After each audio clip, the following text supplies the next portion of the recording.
शुरू। भारत एक ऐसा देश है जहाँ सबसे ज़्यादा त्योहार मनाए जाते हैं। यहाँ विभिन्न धर्मों के लोग अपने अपने उत्सव और पर्व को अपने परंपरा और संस्कृति के अनुसार मनाते हैं। दिवाली हिंदू धर्म के लिए सबसे महत्वपूर्ण पारंपरिक और सांस्कृतिक त्योहार है, जिसको सभी अपने परिवार, मित्र और पड़ोसियों के साथ पूरे उत्साह से मनाते हैं। दीपावली को रोशनी का त्योहार भी कहा जाता है। ये बेहद खुशी का पर्व है जो हर साल अक्टूबर या नवंबर के महीने में आता है। हर साल आने वाली दिवाली के पीछे भी कई कहानियाँ हैं, जिसके बारे में हमें अपने बच्चों को ज़रूर बताना चाहिए। दिवाली मनाने का एक बड़ा कारण भगवान राम का अपने राज्य अयोध्या लौटना भी है। जब उन्होंने लंका के असुर राजा रावण को हराया था। इसके इतिहास को हर साल बुराई पर अच्छाई के प्रतीक के रूप में याद किया जाता है।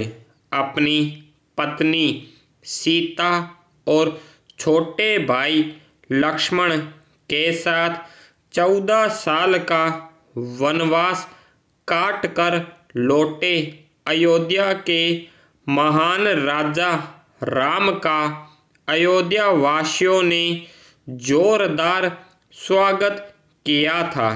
अयोध्या वासियों ने अपने राजा के प्रति अपार स्नेह और लगाव को दिल से किए स्वागत के द्वारा प्रकट किया।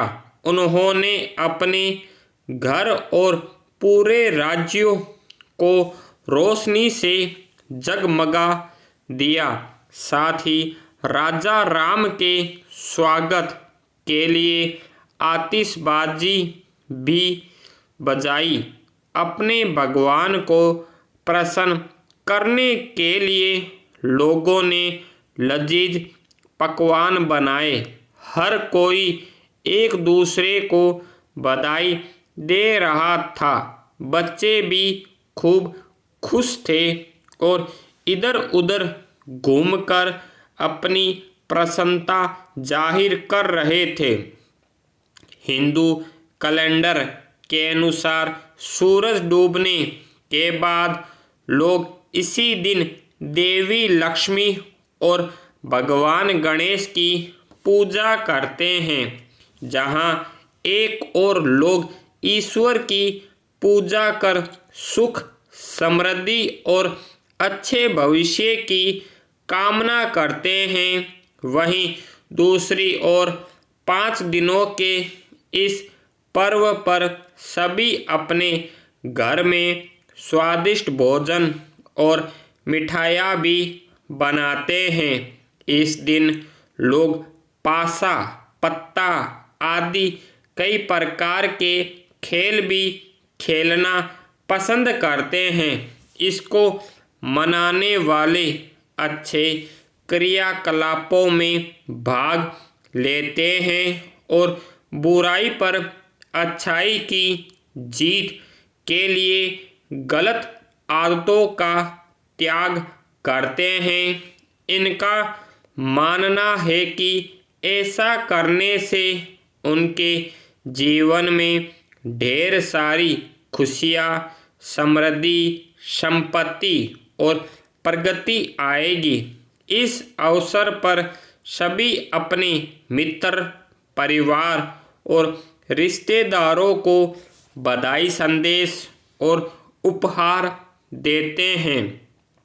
रोशनी का उत्सव दीपावली असल में दो शब्दों से मिलकर बना है, दीप प्लस आवली, जिसका वास्तविक अर्थ है दीपों की पंक्ति। वैसे तो दीपावली मनाने के पीछे कई सारी पौराणिक कथाएं कही जाती है, लेकिन जो मुख्य रूप से प्रचलित मान्यता है वो है असुर राजा रावण पर विजय और भगवान राम का 14 साल का वनवास काटकर अपने राज्य अयोध्या लौटना।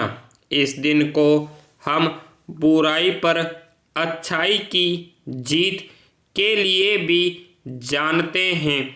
4 दिनों के इस पर्व का हर दिन किसी खास परंपरा और मान्यता से जुड़ा हुआ है, जिसमें पहला दिन धनतेरस का होता है। इसमें हम लोग सोने चांदी के आभूषण या बर्तन खरीदते हैं। दूसरे दिन छोटी दीपावली होती है, जिसमें हम लोग शरीर के सारे रोग और बुराई मिटाने के लिए सरसों का उपटन लगाते हैं। तीसरे दिन मुख्य दीपावली होती है। इस दिन लक्ष्मी गणेश की पूजा की जाती है, जिससे घर में सुख और संपत्ति का प्रवेश हो।